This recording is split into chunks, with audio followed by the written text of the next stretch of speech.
And the guy that has really stood out to me on tape, Ross, is Nakobe Dean. I think Nakobe Dean is playing really, really good football. You're tuned in to the Ross Tucker Football Podcast, guiding your gridiron journey, none other than your host, former NFL lineman, Ross Tucker.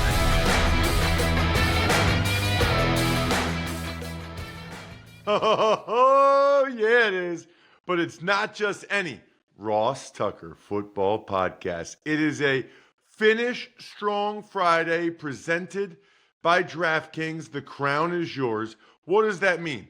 It means we've got the civilian GOAT, Greg Cosell, back in the house for a second consecutive day to go over some of the biggest games, Week 12 in the National Football League, and my game, which is always a big game because it's mine, but the Browns and the Raiders. So a lot to get to with Greg.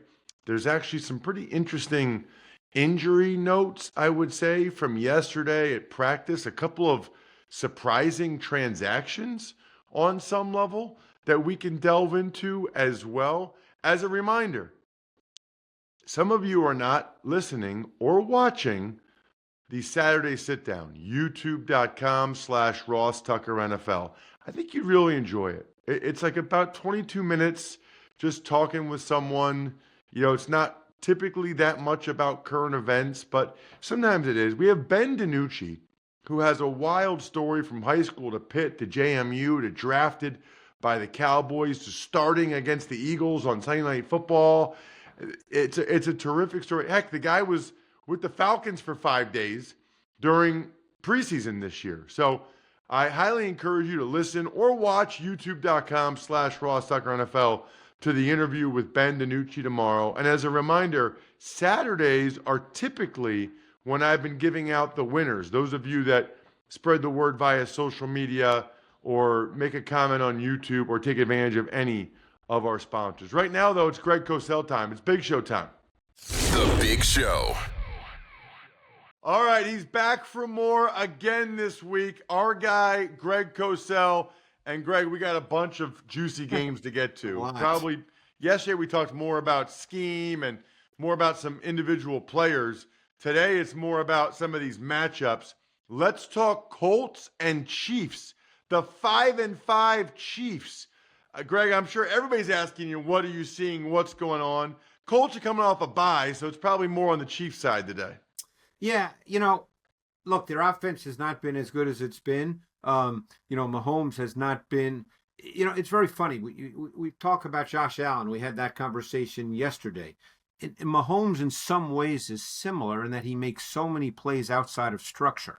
And sometimes those plays don't work. Look at the interception he threw last week down going into the end zone, where he's running to his right and he throws a ball that, it's easy to say afterwards, oh, well, you shouldn't have done that. Well, how many times has he done things like that and it's been great?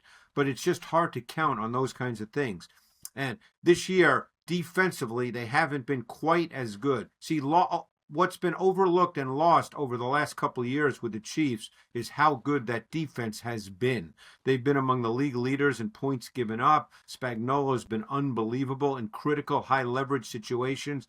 That hasn't quite happened this year the exact same way. So just the overall multi-dimensional nature of their team hasn't quite been there this year, and Mahomes has not been able to bail them out with those kinds of special outside of structure, above the X's and O's plays. And so therefore the offense and the total scoring output has just not been the same. Well, that's correct. And it is fascinating. This isn't necessarily a film thing, Greg, but they went from winning 15 straight one-score games to losing 5 straight one-score games, which is just fascinating, right? I mean, it's just a very interesting dynamic. It's a hard way to live, winning all those games like that. It's, obviously when teams do that, people say things like, well, they know how to win, which is, again, I don't know exactly what that means, but that's what people say.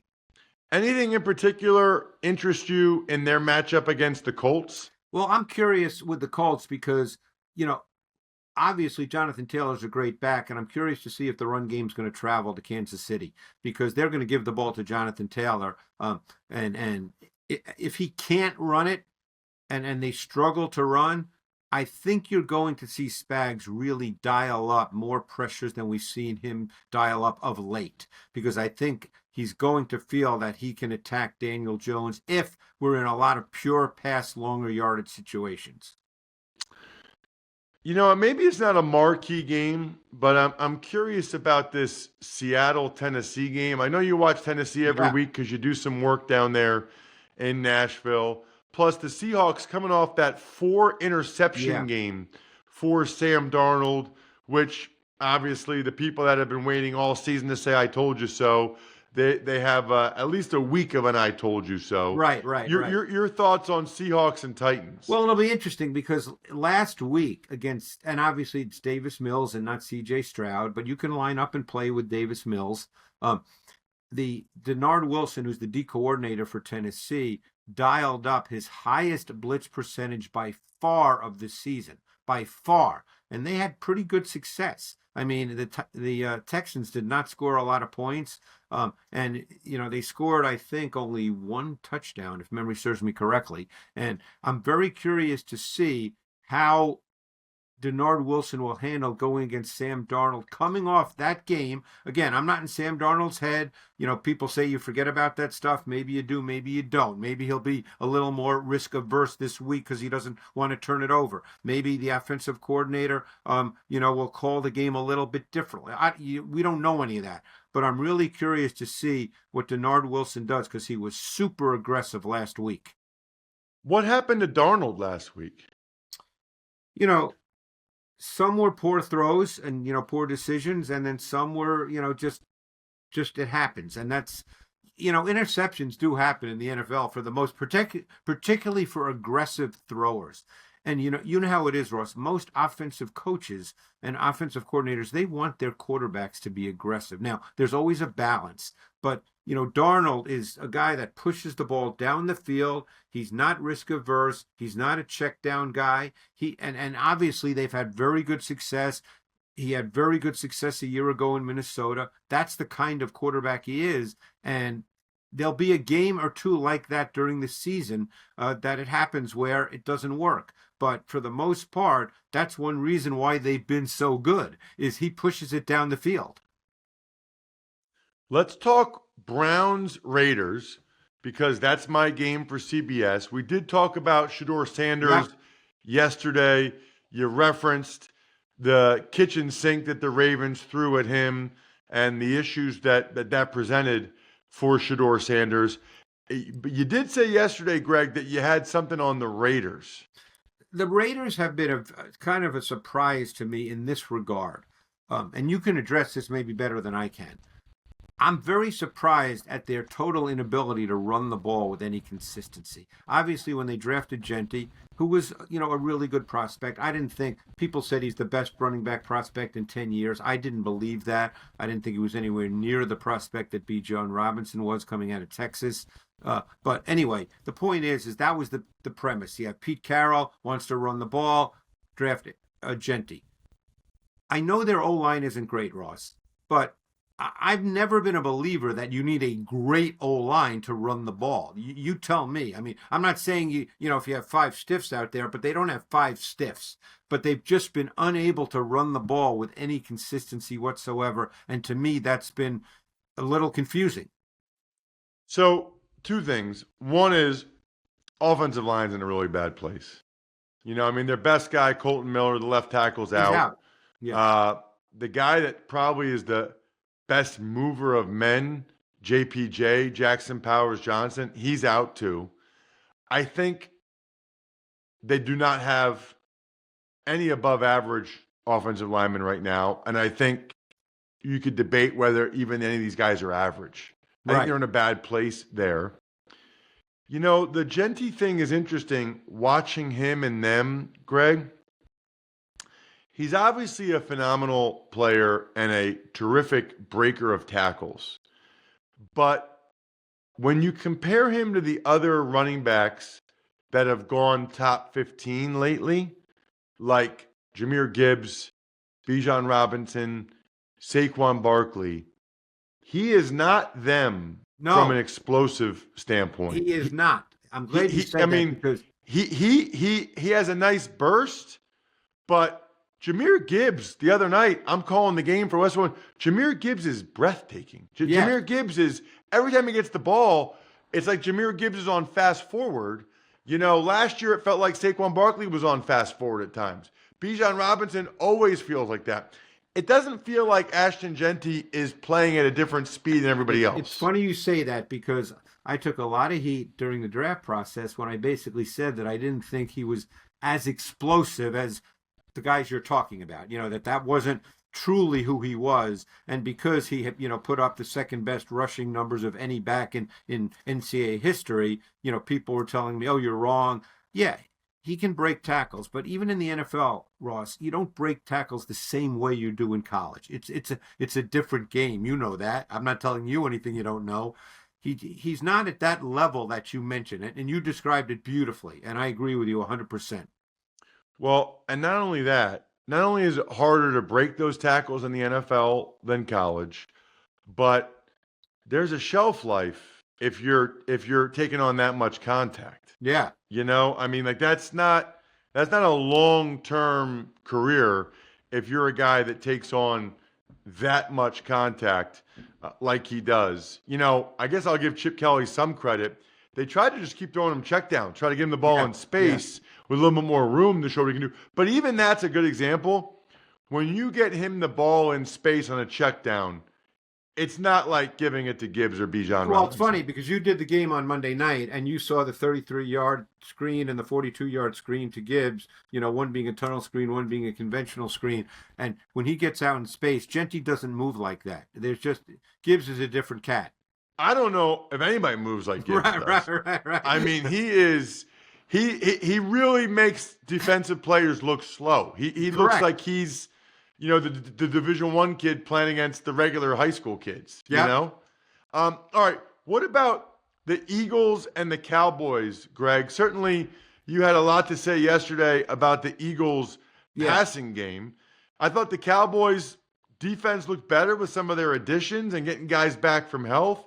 And certainly, the Eagles' defense has been outstanding. And I think that's where to focus for me in this game is the Cowboys' offense, Eagles' defense, because the Eagles' defense has been playing really, really well. Jalen Phillips obviously has been a tremendous addition because I think it allows Vic Fangio to do what he wants, which is essentially have a more dominant four-man D-line pass rush. He's never been a high percentage blitzer in terms of his philosophy. So now you have Jalen Phillips. I mean, look, you saw Jalen Phillips just on a red zone play that would have been a walk-in touchdown to Brock Wright last week. You did the game where he just beat Penny Sewell off the edge, and Penny Sewell didn't touch him, and that forced an incompletion on it was either a third or fourth down play.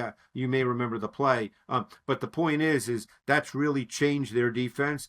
And the guy that has really stood out to me on tape, Ross, is Nakobe Dean. I think Nakobe Dean is playing really, really good football. He played really good football down the stretch last year before he got hurt in the playoffs, and he's come back now.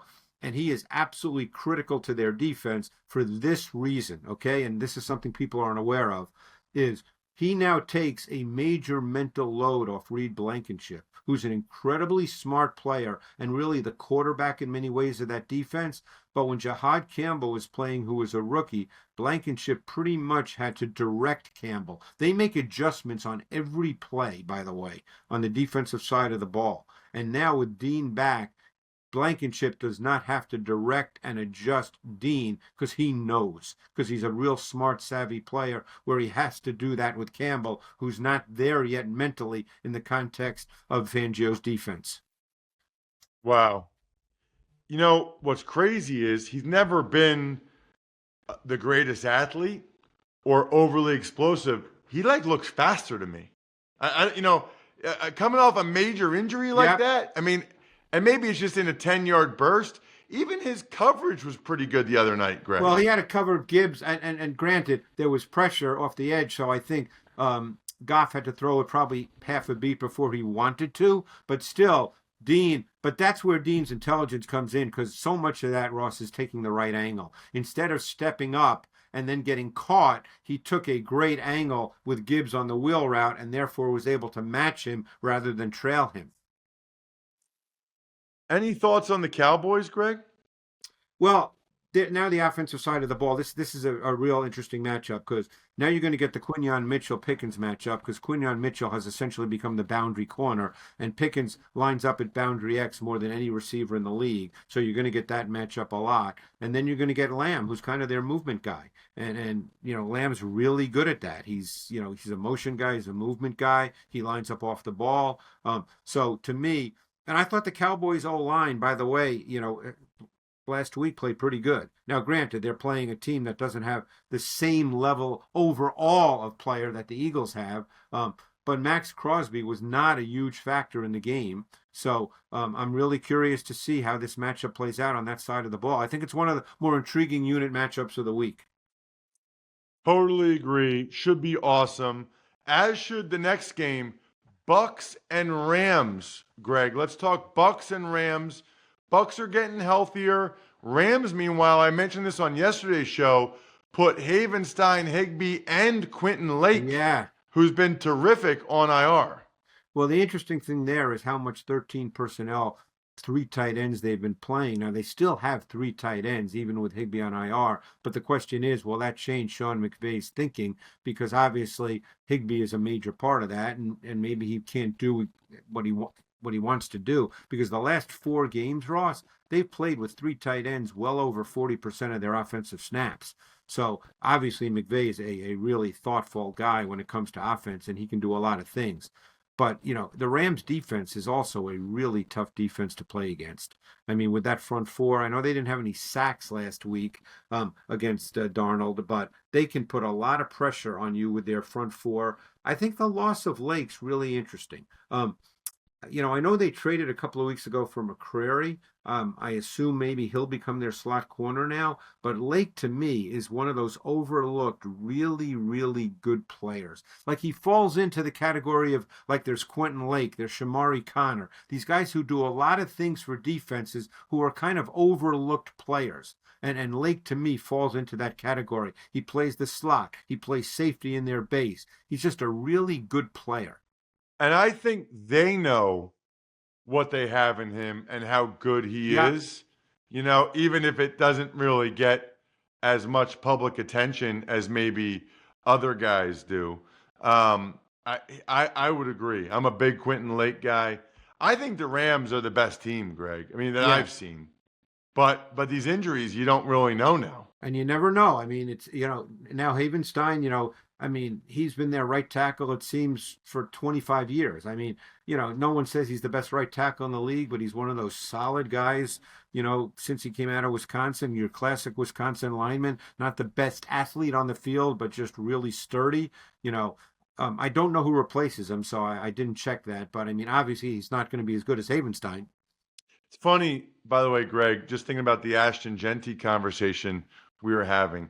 How about Sean Tucker for the Bucks? Yeah. I mean, I don't have any relatives named Tucker that run that fast. I mean, that was Sean Tucker and Trey Tucker. Where was I when we were handing out that speed at the Tucker factory? That's but right. Sean Tucker looked unbelievable, Greg. Well, I evaluated him coming out of Syracuse, and I thought he was a really intriguing prospect. I didn't think he'd be a quote-unquote feature back in the league, but he was pretty quick, pretty fast, very good receiver.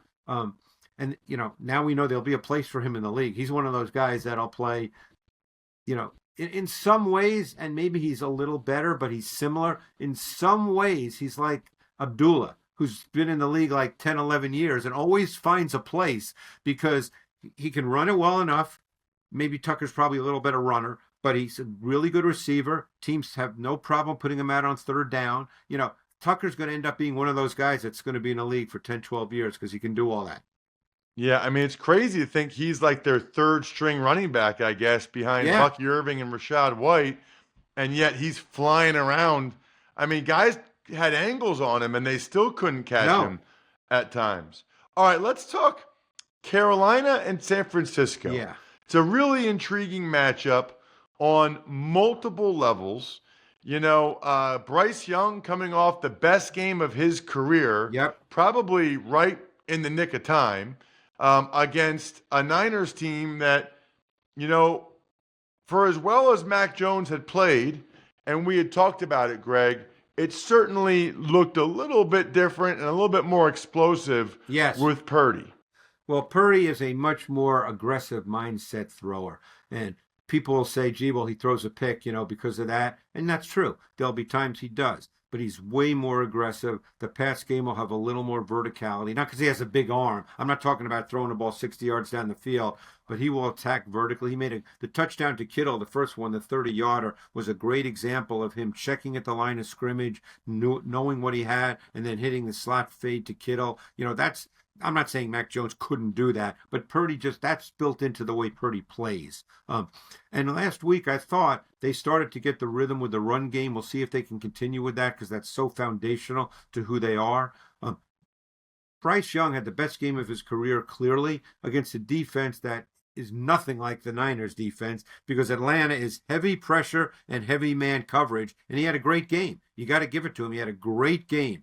He made some big throws. He was not the least bit flustered. He was poised, controlled, calculated. The Niners defense does not blitz a lot. They don't have a great four-man pass rush. They tend to play more zone coverage. It's a totally different game. Doesn't mean one's better than the other. We'll see how it plays out.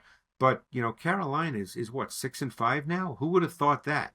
I mean, this is a really big game. It's the Monday Nighter. It's a big game for both teams. Yeah, it's fascinating to me, Greg, that Bryce Young can look that bad the week before against the Saints and then that good the very next week.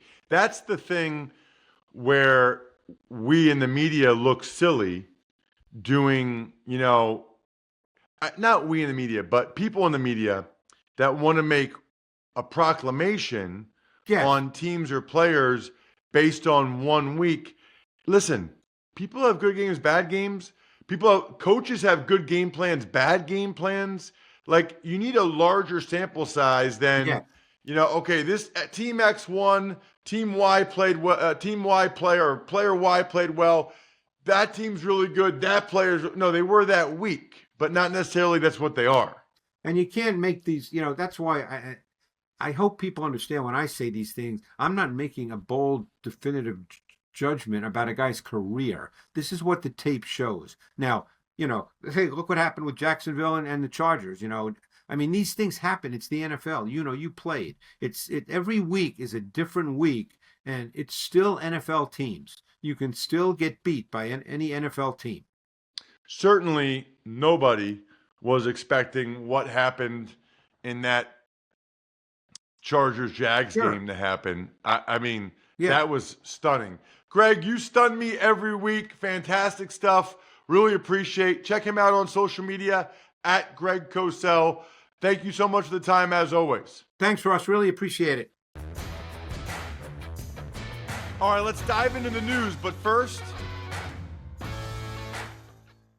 you are automatically a winner if you go to westshorehome.com/Ross and sign up for a free consultation. It's free. I know you. I know a bunch of you. I know that you have been curious what it would cost to get a new bathroom or a new shower. I can tell you, I didn't even realize how much I hated my old shower in my office studio until I got a new one. I don't know how they did it, but there's more room. I have more space. It's like the craziest thing. And right now, they have a Black Friday sale, which is free installation on all projects. So think about free installation plus the extra $500 when you go to westshorehome.com/Ross. Lock in the double bonus, the double savings. Check out that site, westshorehome.com/Ross, to lock in your exclusive savings and see the website for details. Here's the thing about Smirnoff vodka. It goes so well with anything, and they are already trying to help you out. Just grab a bottle of Smirnoff at your local retailer and head to Smirnoff.com to find recipes of delicious cocktails perfect for game day. All kinds of awesome cocktails. Please drink responsibly. It's Smirnoff number 21 vodka, distilled from grain, 40% alcohol by volume. The Smirnoff Company, New York, New York. Please not share with anyone under legal drinking age. The key, though, is that Smirnoff vodka mixes perfectly with whatever you want. You want a little screwdriver with orange juice in the morning. You want a little vodka soda, vodka tonic, cranberry vodka a little bit later in the day. How about a Bay Breeze, Sea Breeze? It's Smirnoff.com. Tuck's Takes. All right, Ross, some news to get to. The Browns, they gave their edge rusher Alex Wright a new 3-year, $33 million deal, $21 million guaranteed. So I guess what's interesting to me about that is, there's a lot of speculation as to what's going to happen in Cleveland after this year, whether it's the coaching staff or the front office or whatever. Clearly, the front office is operating business as usual, as they should. I guess if the owner had already made a decision that he was going to move on from them, maybe he could have vetoed this. I don't really know how the inner workings of it work, but Wright's a player that they obviously like and feel like is worth this investment. He's been a little bit banged up this year, has a terrific amount of ability, and I think they like having someone pretty competent to win one-on-ones opposite Myles Garrett. Some interesting injury news. That includes a full practice for Bears corner Jalen Johnson. Meanwhile, Eagles center Cam Jurgens and Steelers quarterback Aaron Rodgers, they were also out on the practice field. Daniel Jones was limited, was another one. Something to keep in mind, keeping focused on all of those. Plus, the Texans, before the game last night, they released Dameon Pierce, which really jumped out to me as well. Thursday Night Football was an incredible game. Back and forth affair between the Texans and the Bills. Ultimately, the Texans get it done again, primarily because of their defense. So impressed by their edge rushers, Will Anderson, Danielle Hunter again, but Kalen Bullock ended up having 2 interceptions and forced a fumble, which was gigantic. The Bills couldn't get the win despite the fact that Ray Davis had a kickoff return for a touchdown. James Cook had a long touchdown, but Josh Allen was sacked 8 times, had a couple of critical interceptions. It looked like the Bills were going to pull it out at the end, but ultimately they came up short, which is a big blow to their AFC East hopes, and the Houston Texans are right there in this thing. Other than that, I think we're done here. Thanks for tuning in to the Ross Tucker Football Podcast. Make sure to also check out Even Money, Fantasy Feast, and College Draft, all on the DraftKings Network on Samsung TV Plus, YouTube, or subscribe to the podcast on your favorite platform. Shout out myfrontpagestory.com. Can't possibly highly recommend a gift higher than myfrontpagestory.com. Not only will it be the best gift your loved one will ever have received, I'll send you something in the mail. You want a video of me saying whatever you want? Sure. You want an autograph? Sure. myfrontpagestory.com, backofficescheduler.com, humanheadnyc.com, Sporticulture, Pizza Boy Brewing.